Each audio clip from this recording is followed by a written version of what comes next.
What's happening? I'll go then.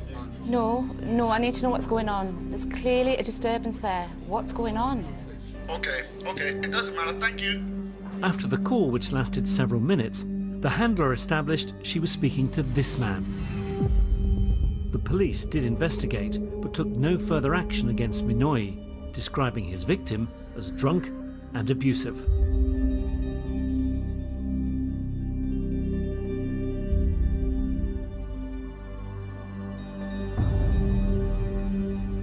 But 6 years later, this assault was played out in court as part of Operation Sanctuary, a police investigation finally lifting the lid on the actions of a grooming gang.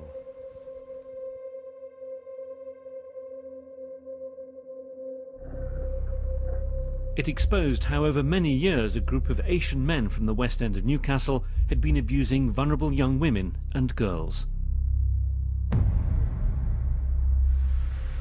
Throughout much of this programme, we're reconstructing real-life events. Sarah was 19, extremely vulnerable and unable to look after herself. Along with other at-risk teenagers, she was regularly abused by older men. These are Sarah's words, spoken by an actor. They just sit there and have a couple of drinks.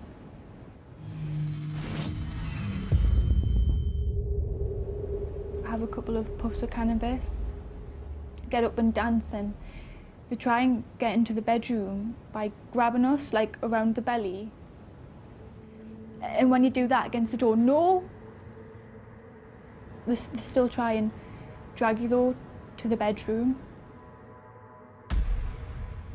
Basically, they think that, like with them having a load of money and they're married and they've got kids and all that they can go for younger, like our age, and have sex with them for like 40 quid or tenner or something like that. In the new year of 2014, Sarah told the police she'd been raped by Abdul Minoy, the same man heard arguing on the 999 call 3 years earlier. Ever since, I've kept to myself. I haven't told my dad, my family members.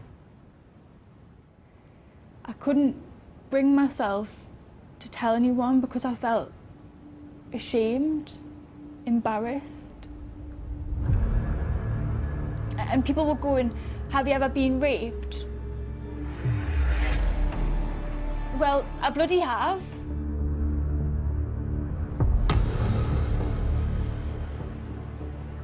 Now I'm telling you, it's proper horrible.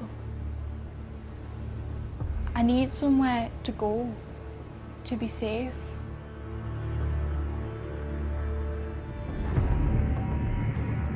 A police officer took Sarah on a tour of the West End to try to identify Minoy's house and car and other places where what she described as parties had taken place. Sarah's information was a red flag. The abuse was on a much bigger scale. I think it would have set just about every alarm bell ringing that it was possible to sound. Andrew Norfolk is credited by many for breaking what's described as a conspiracy of silence over the issue of Asian grooming gangs. At the time detectives in Newcastle were hearing Sarah's story, the authorities in South Yorkshire were under fire for failing to protect hundreds of victims of a grooming gang in Rotherham. I find it almost inconceivable that when the Rotherham scandal finally erupted, there were not a great many police forces and local authorities across England sitting there and thinking, there but for the grace of God. How does anybody know that what was going on in Rotherham for all those years wasn't happening in another part of the country? And it wasn't just Rotherham. Patterns were emerging of similar grooming gangs across England. Here, the detective in charge of Sarah's case told his bosses that what she'd said signalled something much bigger.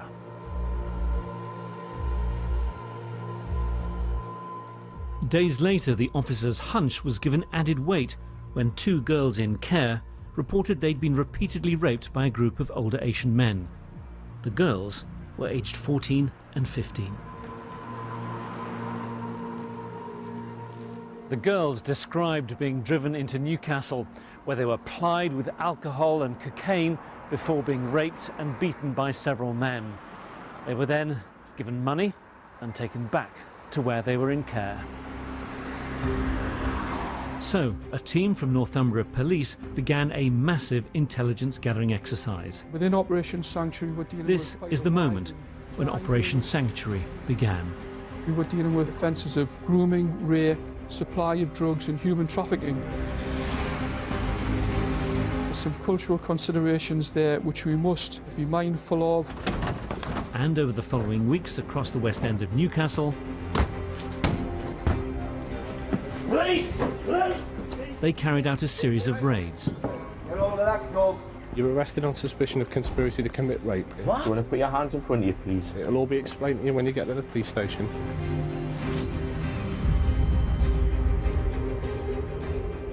Conspiracy to commit rape, Nicky?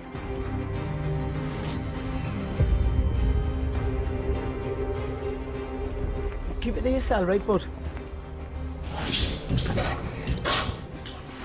Inside the flats, the police discovered evidence of partying. And any maybe lasses' names are out there. Right, phones, laptops, SIM cards. They seized mobiles, computers and drugs, anything which would help piece together their investigation. And at the beginning of 2014, they went public with the inquiry.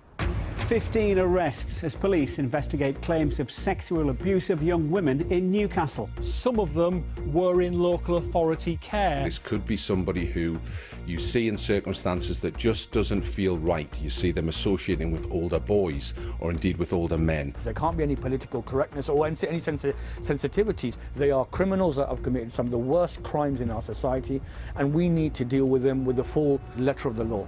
If it looks wrong and it feels wrong, then please get in touch with us. Police officers took to the streets on a publicity drive. Taxi drivers and late-night takeaways were targeted.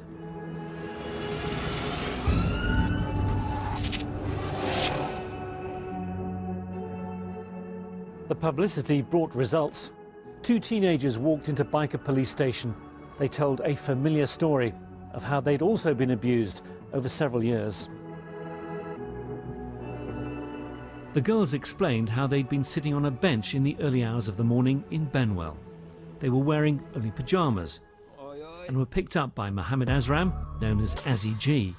He offered to let them warm up in his car. The girls, then aged just 16, were taken away, fed drugs and alcohol, and then one of them had sex with Azram.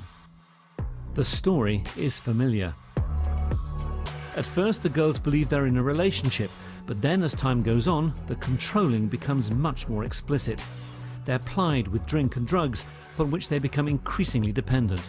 They're sexually assaulted and shared around amongst the other men. So with the abusers in a tightly knit group and their victims often traumatized, the police investigation was fraught with difficulty. Perhaps that's why they took a highly controversial decision: to recruit a man with a shocking past, and it could have derailed the entire inquiry. A chiz is what most people would know is called an informant or a snout, a grass. Informants operate in a shadowy world that seldom comes to public attention. Neil Woods has a unique insight. It was his job to handle informants in the Midlands. CHIS stands for Covert Human Intelligence Source. It's the person who a lot of the time has a criminal background and provides information to police officers about other criminal activities.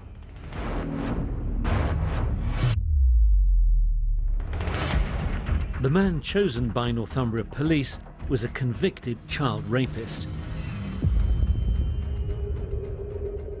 XY, as he became known, was jailed for 7 years for attacking a 15-year-old girl.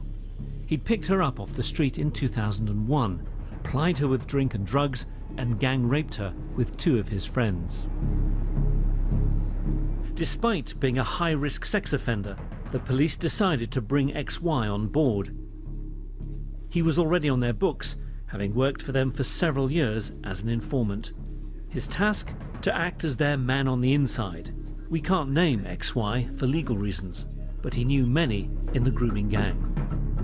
This, in his own words, spoken by an actor, is why the police brought him into the inquiry. I was told this is an operation about Asian grooming gang. This is what we are after. These are the people we are interested in. I had to find out what's going on, where the party is taking place. Last party I went, 1 or 2, I found out about parties. So when they were happening, I would ring it in. Between March 2014 and December 2015, XY was paid £10,300 for the information he supplied to his police handler. But that wasn't his only reward. There are a variety of motivations for chizzers. Most of the time, it's for financial benefit. Sometimes they are providing information because they hope that information will mean that they will get a discount on their prison sentence if they are on bail for something. During his time as an informant, XY benefited from lighter sentences, and he was certainly a prolific offender. In all, XY had 53 convictions. He had a history of fraud and assaults. While working for Operation Sanctuary, he was arrested for dishonesty, an assault in a mosque, and he was even questioned about making sexual advances to a 13-year-old girl. I think it's absolutely disgusting. I don't think any police force should be working with paedophiles. Sammy Woodhouse was just 14 when she was abused by a grooming gang in Rotherham. He came to me as my Prince Charming, and then later on turned into a monster. She now advises police forces on how to tackle grooming. We showed her our information on XY. I think it's an absolute kick in teeth. It's just so insulting. They clearly thought that no one was going to know about it and they thought they'd get away with it. How would you describe the behaviour of Northumbria Police in using a convicted sex offender like this? It's absolutely shameful, and I think they should be ashamed of themselves. And I think they need to ask the question is, how would I feel if this was my daughter? I mean, as a victim, I don't think I'd go to that police force after hearing information like this. And if this kind of stuff can shock me, it's going to shock anybody. And I don't think the public's going to be happy whatsoever when this gets out.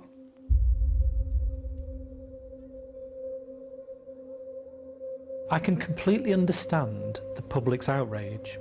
The outrage that a convicted child rapist is going to be paid money. But there's no room to be squeamish in this world. If you want to investigate child sexual offences, you've got to use every tool at your disposal. We'll probably never know the exact reason why the police used XY. What we do know is that their secret strategy could have wrecked the whole operation, as we'll see later. By the summer of 2015, the police were ready to bring their case to court. But with more than 20 defendants, the trials were divided up into 4. In the first, 8 men were in the dock. The verdicts: Saiful Islam, 10 years for rape. Mohammed Hassan Ali, 7 years for sexual activity with and supplying drugs to a child. Mohammed Azran, Nashir Uddin, Jahangir Zaman, all convicted of sexual assault, drugs offences and inciting women into prostitution. Yasser Hussain got 2 years for assault and witness intimidation. 2 others were acquitted.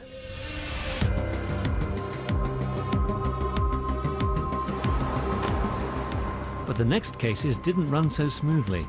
In March 2016, it emerged that XY, the child rapist informant, had fallen out with his police handler and was now threatening to go to the press. XY had in effect gone rogue and was making highly damaging claims about the investigation. We've obtained a secret transcript of XY's interview with the National Crime Agency, which was called in to investigate his allegations. Much of it is so sensitive that it's been blacked out, but in the extracts we can read, XY claims the police operation was racist, that he was tasked by his handler to plant drugs at the homes of the grooming gang, and he was even told to take vulnerable girls to parties. He asked me at one point, go pick one up and bring it to the house and bring some drug with you. So I go, pick these lasses, taking them to the party and leave some drug on the table. The claims caused an outcry in the courtroom. The prosecution wanted the whole issue debated in secret, but the BBC challenged that, which is why we can now tell you the full story. Defence lawyers argued that XY's claims so discredited the police case it was fatally flawed and the trial should be abandoned. Years of investigation and a multi-million-pound inquiry were in jeopardy.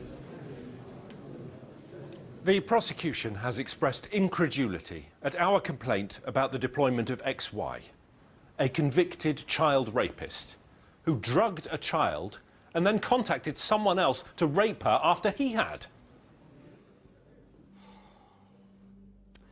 This is a case where a rapist was put into the field where he would be with vulnerable young women when intoxicated. There have been some 30 occasions when it was disclosed by XY that he had been to parties. The police were happy for him to be going to parties, taking drugs, being out of control because of the high value of the information. This is an affront to the public conscience. He had committed a series of frauds. He was arrested for assaulting someone in a mosque. He attempted to incite a female in July 2015. He was arrested for breaching the sex offenders register. If the public were told this, would they have confidence in the administration of justice? It is not difficult to predict what the answer would be. Eventually, the judge insisted XY should be brought to court. By now, he and his family had been moved out of the area and were under round-the-clock police protection.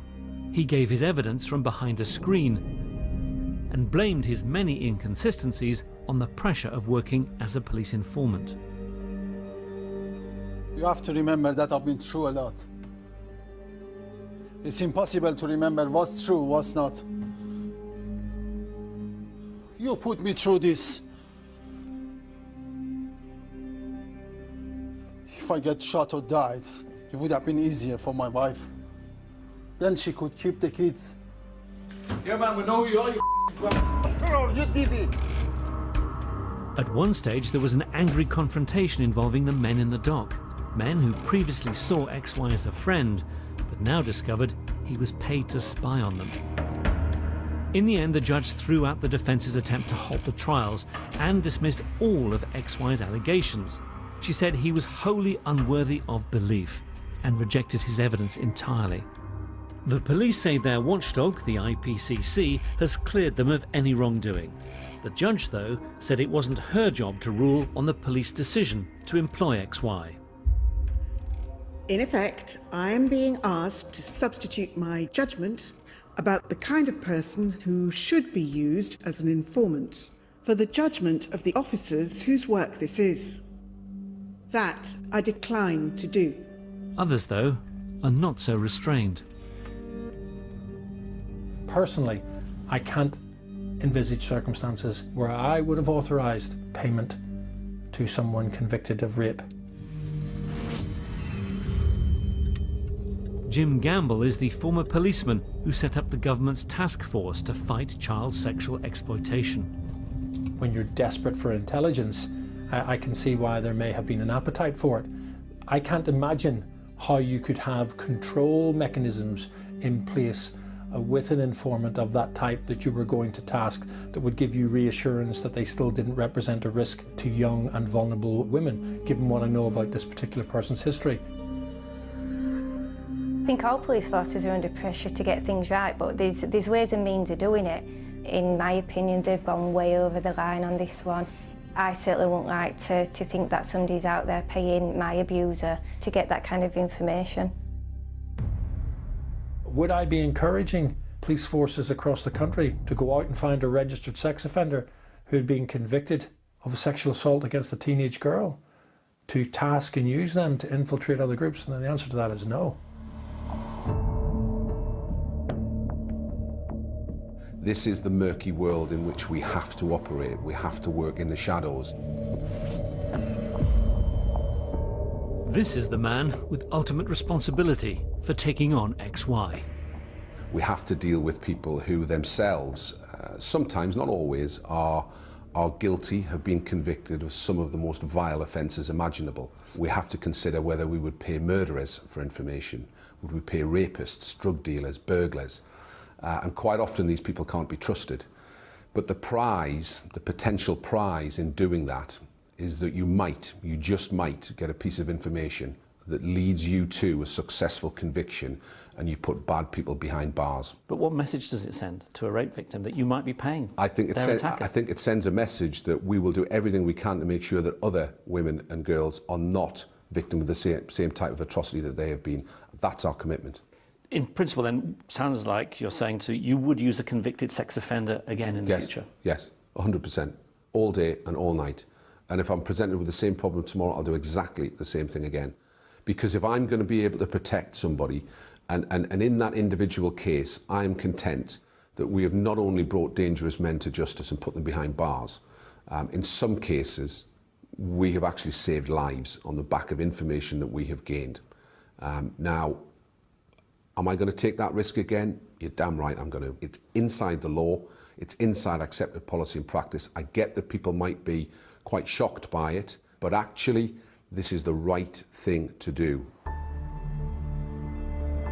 In the 3 years since it started, Operation Sanctuary has led to a series of spin-off operations covering human trafficking, modern-day slavery, drugs and firearms offences. Northumbria police say this has resulted in 97 convictions, with sentences totalling more than 300 years. But this week, the 4 grooming trials came to an end, bringing to 18 the number of people convicted on charges ranging from rape to conspiracy to incite prostitution. Others, like Nadeem Aslam, were convicted of supplying drugs, but cleared of sex charges. Some of the offenders have already been given long jail sentences. The rest will be sentenced in September. I'm absolutely satisfied, however difficult it's been. I look at the results that we've achieved. There's some vile individuals sat in prison today because of the dedicated work that officers in Northumbria Police have done to encourage victims and complainants to have the courage to come forward. So have I got any regrets about that? None, zero.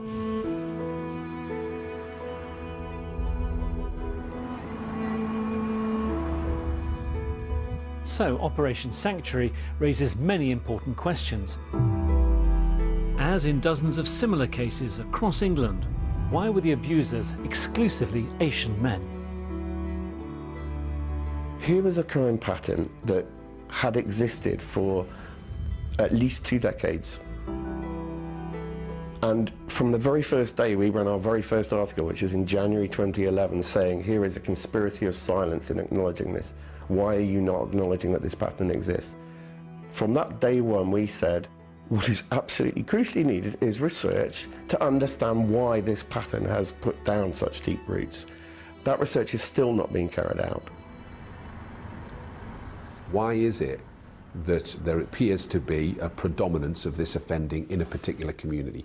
I think that community has to be asked that question. I think we can take part in that debate, but it's not led by the police. That's a job for society itself. And then there's the issue of whether Northumbria Police missed chances to intervene years earlier and save vulnerable girls from abuse. We know the police were aware of numerous contacts between victims and their abusers almost 4 years before Operation Sanctuary. There was the 13-year-old girl in care in Northumberland who told police she'd been raped after being held against her will by an Asian man in Newcastle. No action was taken at the time. 2 teenage girls were found by the police in a car on a patch of wasteland in Newcastle with older men. They were drinking and smoking cannabis. The officers simply returned the girls to their parents and took no further action. A known sex offender called Abdul Sabeh was spotted with the same girls by a probation officer later in the year. The police were told, and they went to his flat in Walker. The girls were drunk, but again, the police took no action other than taking the girls home, and Sabeh was back in touch with them soon afterwards. In 2012, Bahmani Ahmadi was accused of rape by a 14-year-old girl from a Newcastle children's home. He was interviewed by the police, but no action was taken. Ahmadi continued to offend and was arrested again in 2014. He admitted a string of sexual assaults and jailed for 6.5 years. Police emergency.